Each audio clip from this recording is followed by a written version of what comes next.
ভারতীয় দলের ওপেনার যশস্বী জয়সওয়াল ক্রিকেট মরশুমে মুম্বাই ছেড়ে গোয়ার হয়ে খেলার সিদ্ধান্ত নিলেন হঠাৎ। আর ছাড়পত্র চেয়ে এমসিএকে চিঠিও দিয়েছেন এই 23 বছর বয়সী বাঁহাতি ব্যাটার, যা এমসিএ অ্যাসোসিয়েশন দ্রুত মঞ্জুরও করেছেন। 2025-26 মরশুম থেকে তিনি গোয়ার হয়ে খেলবেন, সঙ্গে গোয়া দলের নেতৃত্বও দেবেন। কিন্তু গোয়া দলের হয়ে কতটা সময় দেবে তা পরিষ্কার নয় এখনও। এক সাক্ষাৎকারে জয়সওয়াল জানিয়েছেন, নতুনদের সুযোগ দেওয়ার জন্য তার এই সিদ্ধান্ত। এটা আমার জন্য কঠিন সিদ্ধান্ত ছিল। আমি আজ যা কিছু হয়েছি তা মুম্বাইয়ের জন্য।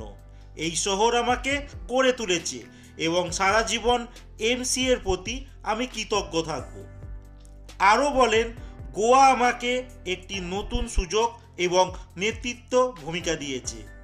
আমার প্রথম লক্ষ্য হবে ভারতের হয়ে খেলা, আর যখন জাতীয় দায়িত্বে থাকবো না তখন গোয়ার হয়ে খেলবো এবং গোয়া দলকে যতদূর সম্ভব এগিয়ে নিয়ে যাব। এটা এমন এক সুযোগ ছিল যা আমি হাতছাড়া করতে চাইনি। কিন্তু সূত্র অনুযায়ী খবর, যশস্বী মুম্বাই দলে চিরস্থায়ী নজরদারিতে খুশি ছিলেন না। প্রতিবেদন অনুযায়ী অধিনায়ক অজিঙ্ক্য রাহানের সঙ্গে সম্পর্কের টানাপোড়েন ছিল তার।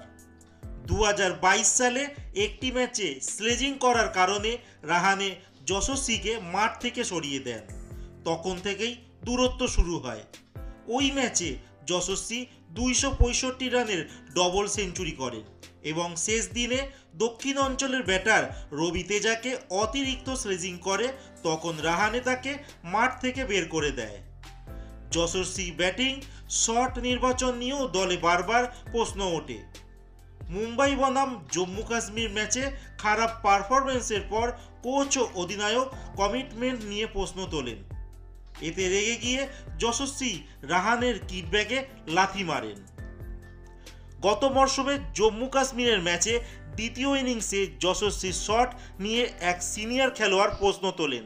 জবাবে যশস্বী প্রথম ইনিংসে সিনিয়রের শট কিভাবে ছিল সেটা আগে দেখা উচিত বলে পাল্টা প্রশ্ন করেন। সূত্রের আরও খবর অনুযায়ী গত কয়েক বছর ধরে মুম্বাইয়ের হয়ে কম ম্যাচ খেলছেন যশস্বী। বারবার এটা নিয়ে কথা ওঠায় তিনি বিরক্ত হচ্ছিলেন।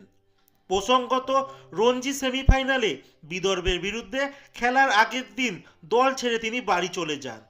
সেই খেলায় মুম্বাই হেরে যায়। তারপরেই মুম্বাইয়ের প্রধান নির্বাচক সঞ্জয় পাটিল বলেছিলেন, আন্তর্জাতিক খেলোয়াড়দের ঘরোয়া ক্রিকেটে যোগ দেওয়ার নির্দেশ দেওয়া হলেও তারা শুধুমাত্র অংশগ্রহণ করছেন, আন্তরিকভাবে খেলছে না।